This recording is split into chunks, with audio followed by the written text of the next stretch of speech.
What drives someone to become the mastermind of a criminal empire? What pushes a gang leader to rise through the ranks, leaving behind a path of violence, lies, and destruction? And what happens when money, power, and brutality collide, right in the heart of New Zealand?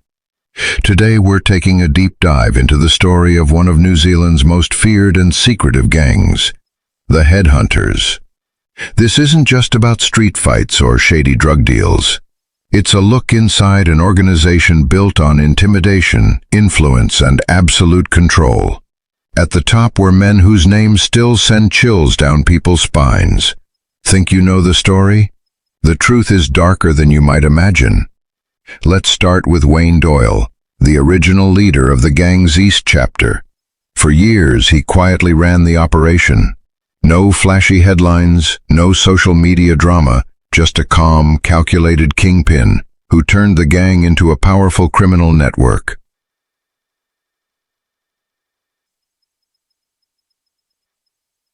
Under Doyle, the Headhunters didn't just grow, they dominated. Drugs, violence, money laundering, you name it, they were in it. Then there's William Bird Hines, connected to some of New Zealand's most brutal crimes. He wasn't just a street thug. He operated large-scale meth labs, flooded neighborhoods with drugs, and made millions in the process. Out west, David Dunn wore the president's patch. His chapter wasn't holding back. More drugs, more weapons, and more aggressive power grabs. It got to the point where you couldn't tell where the gang ended and law enforcement began. And speaking of blurred lines, there was Terrence McFarland. Not only was he known for his ruthless efficiency, but he also had ties to corrupt police officers. That gave the gang a serious edge. When you're protected from inside the system, who's going to stop you?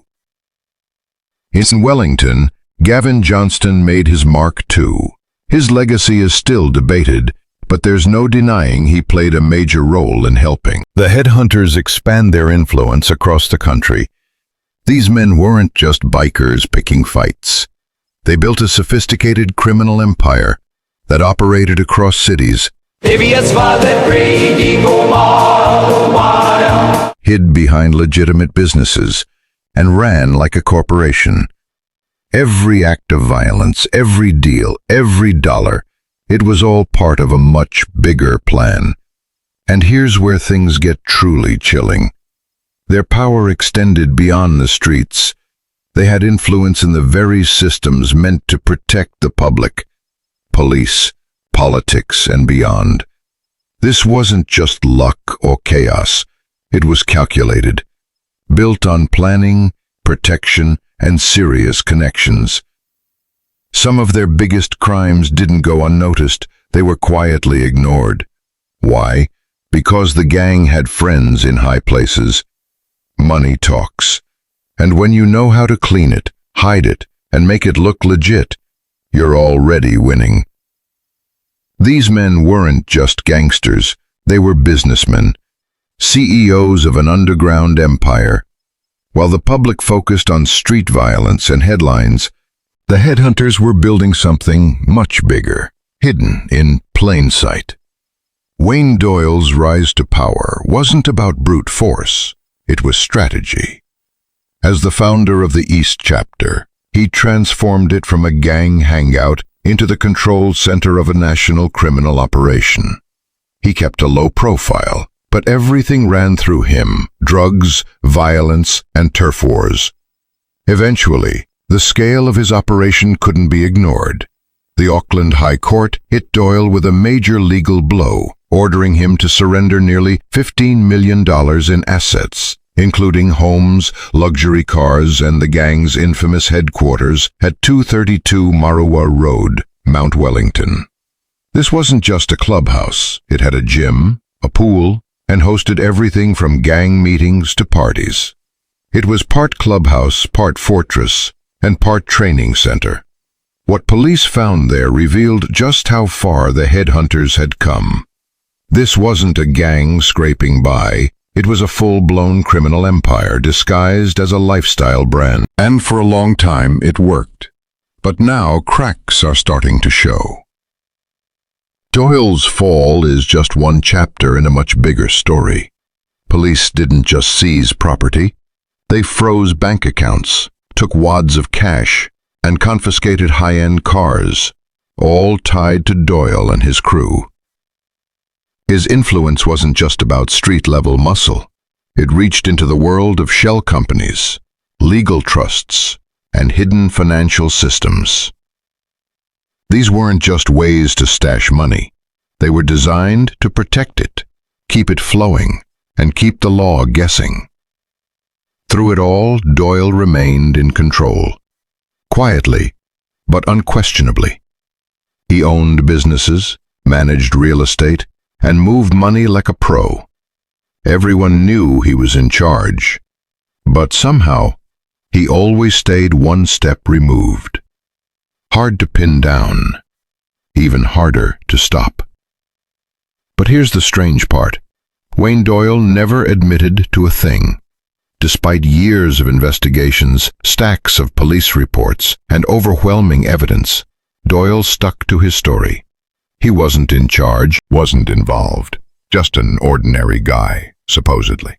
But Detective Inspector Kevin McNorton didn't buy it. He told the court plainly, Doyle was the top dog, the brains behind the entire gang. and the court agreed. Still, Doyle's refusal to confess made dismantling the operation that much harder. It's tough to clean up a mess when the person behind it keeps pretending they had nothing to do with it. So how did he do it? How did Doyle stay in power, stay hidden, and avoid a full takedown? Maybe it was intelligence, maybe it was experience, maybe it was the loyal people around him, holding the empire together behind the scenes. Whatever it was, it worked for a long time. Now, if Doyle was the silent strategist, William "Bird" Hines was the gang's enforcer, the hammer. He didn't shy away from violence, he thrived in it. Hines' criminal record goes all the way back to 1989, and it's brutal. One of his earliest offenses involved the kidnapping and torture of a man Over a supposed debt. He didn't just threaten him. He used pliers and an electric drill to send a message. That's how Hines operated, ruthless, without limits. Even though the victim never testified, Hines was still convicted. Prison didn't slow him down, it lit a fire. He came out more connected, more determined, with even bigger plans. His sights were locked on the meth trade, and that's where he made his mark. Hines wasn't just a street-level dealer. He helped run one of New Zealand's largest meth operations. It was even given a name, Methamphetamine Makers Company Limited. Sounds official. But behind the clean-sounding name was a massive drug factory, destroying lives and generating huge profits. When police finally raided the operation, they found it all. Chemicals, weapons, piles of meth. One bust uncovered 9 kilos of iodine and 33 liters of hypophosphorus, key ingredients for making meth. Hines had high-powered rifles and a revolver on standby, ready if things went south. In 2017, it finally caught up with him. He was convicted and sentenced for running the operation, but that still wasn't the end of his story. Time and illness did what the law couldn't. Hines was hit hard. Type 2 diabetes, heart disease, and end-stage kidney failure. Just before turning 70, he was released from prison on compassionate grounds. The court ruled his health was too poor to serve out the rest of his sentence. But was that really the end? Even from behind bars, Hines remained respected, feared, and, some say, involved. The gang didn't grind to a halt just because one man got sick. His influence carried on through the people he trained, the network he built, and the money still flowing through the system. So the question lingers, did Hines ever truly step away, or did his empire simply fade further into the shadows? In 2019, the West Auckland chapter of the Headhunters underwent a major shift. David Dunn stepped up as the new president following the death of longtime leader Dave Smith. Dunn was no stranger to crime, but under his leadership the gang's meth business exploded. Bigger deals, wider reach, and more chaos across New Zealand. He wasn't just holding the gang together, he was expanding it. Police raids on the Henderson headquarters weren't for show. Inside, they found over a kilo of meth, worth more than $1 million on the street, alongside firearms and all the telltale signs of a large-scale drug operation. It didn't take much to connect the dots. But Dunn's activities went deeper. He was also tied to Operation Flower, one of the most extensive and expensive drug investigations in New Zealand history. At its center, a massive meth lab stocked with industrial equipment, chemicals, and weapons. All of it traced back to Dunn. He was eventually sentenced to 7.5 years in prison. Yet even that wasn't the full story. One of the strangest parts of Dunn's rise was his connection to a so-called community charity called That Was Then, This Is Now. On the surface, it looked legit, organizing community events, fight nights, youth programs. But scratch the surface and things got murky. These events were hosted at the gang's heart chapters. And soon people started asking, was this really about helping the community? Or was it just another cover for criminal operations behind closed doors? Dunn walked a fine line, publicly giving back while privately running one of the biggest drug enterprises in the country. He managed to fly under the radar longer than anyone expected, and even after his arrest, his network didn't disappear. It kept humming in the background. His leadership wasn't loud or flashy, but it was effective. Dunn knew how to play the system, stay ahead of law enforcement, and keep the empire running, at least for a while. David Dunn wasn't the only one shaping the headhunters from the inside. Enter Terrence McFarland, not just another member, but one of the top enforcers in the gang's West chapter. His word carried serious weight. He was feared, and for good reason. Known for being brutally efficient and enforcing discipline through violence, McFarland kept order the hard way. But what made him even more dangerous wasn't just how he handled enemies. It was who he had backing him. McFarland had built highly suspicious, deeply troubling relationships within the police force. Instead of hunting him down, some officers were tipping him off, warning him about raids, helping him avoid charges, and keeping him one step ahead of the law. That kind of inside protection made the headhunters nearly untouchable. So how does someone turn cops? What kind of money, threats, or favors made that possible? And how far did that influence actually reach? One of the most disturbing stories tied to McFarland involved a younger gang member who reportedly talked too much. As punishment, McFarland allegedly forced the man to cut off his own finger. And that was just the warning shot. The message was simple. Stay quiet, stay loyal, or suffer worse. It wasn't just about punishment, it was psychological control. McFarland used violence as a tool. Fear was his currency. But his power wasn't limited to intimidation. Like Wayne Doyle, McFarland understood the money game. He helped manage the gang's finances, working behind the scenes to move cash through layers of shell companies and legal loopholes. The headhunters weren't just dealing drugs and stockpiling weapons. They were acquiring businesses, real estate, and laundering money through legitimate fronts. From the outside, they might have still looked like a biker gang, but under leaders like Dunn and McFarland, the headhunters had evolved into something far more dangerous. A criminal organization with influence, long-term strategy, and serious staying power. McFarland wasn't just keeping order, he was protecting the gang's wealth. He knew how to make money disappear, how to hide assets from police, and how to keep the empire running in silence. Through a tangled web of companies and legal structures, he kept law enforcement in the dark, while the gang's grip on power tightened. The real question, was McFarland just the muscle, or was he quietly calling more shots than anyone realized? Was he the one manipulating both cops and gang members to protect his own place at the top? Then there was Gavin Johnston, a key figure in the gang's expansion into Wellington. Johnston wasn't just a name. He was the driving force behind bringing the headhunters to New Zealand's capital.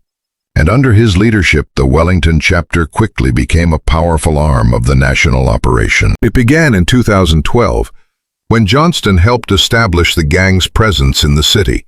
What started as a small foothold rapidly turned into a major base.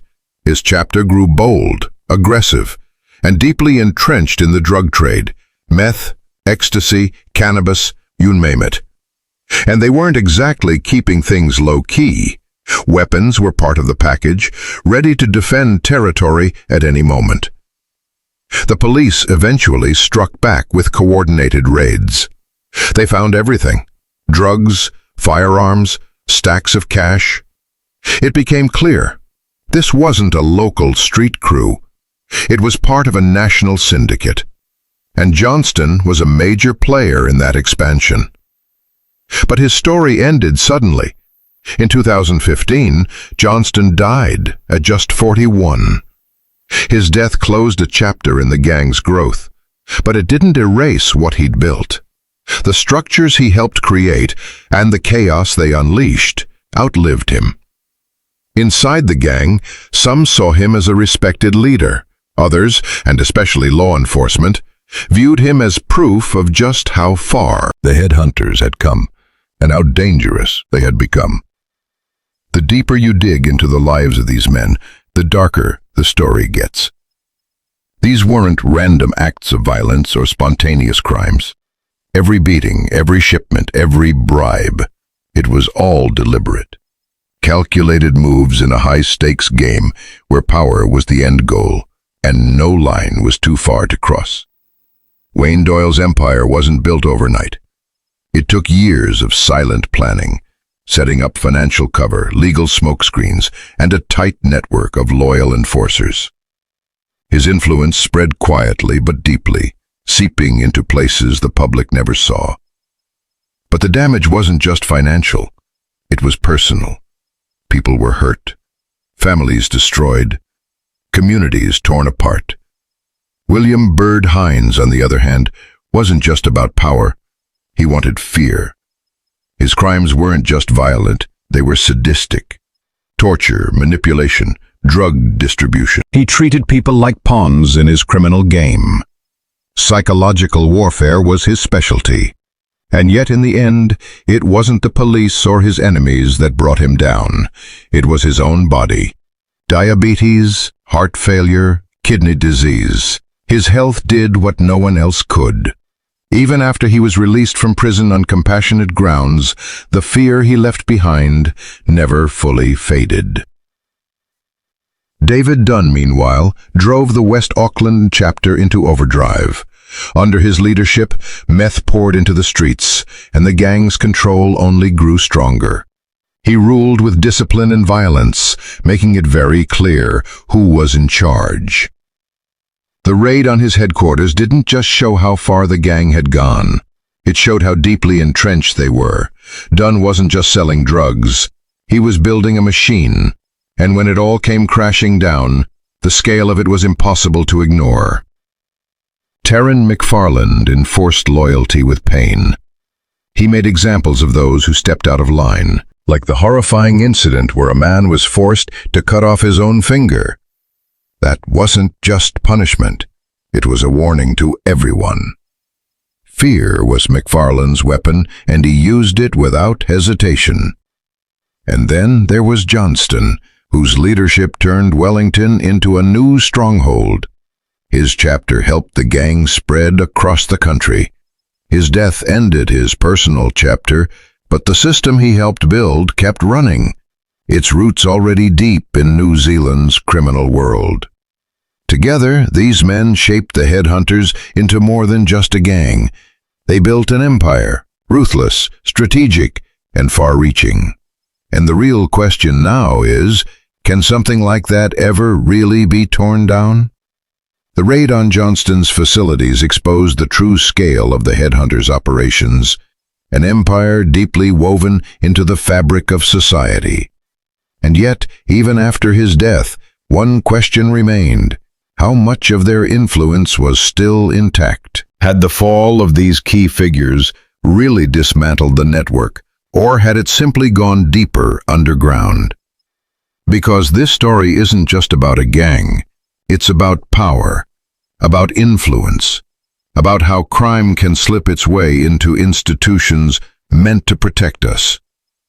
What if I told you this web extended beyond the streets of New Zealand? Behind closed doors, some of these men had connections that reached far past their chapters into police departments, corporate boardrooms, and even political circles. For years, these connections helped shield them from justice, allowing their operations to continue with barely a scratch. Could there really be a network of corrupt officers, business leaders, and government figures working, whether knowingly or not, to keep the gang protected? And if so, were the headhunters ever in real danger of being stopped? Because these weren't just criminals hiding in the shadows. These were men with influence, with access, with power. They had hidden assets, secret investigations, legal cover, and political ties that may have gone deeper than anyone dared to admit. So now we have to ask, did they really pay for their crimes? Or did they find a way to survive, even thrive, in the aftermath? If you found this story as gripping as we have, don't let it end here. There are more chapters to uncover. More names, more secrets, more brutal truths buried in the history of New Zealand's criminal underworld. And we want to hear from you. What do you think happened to these men after their convictions? Do you believe justice was truly served? Or did they escape through cracks in a system they helped manipulate? Would you know if someone close to you was involved in something like this? How would you react if you learned the truth? This is more than a story, it's a conversation, and the more we uncover together, the closer we get to understanding how deep this web of crime really runs. So,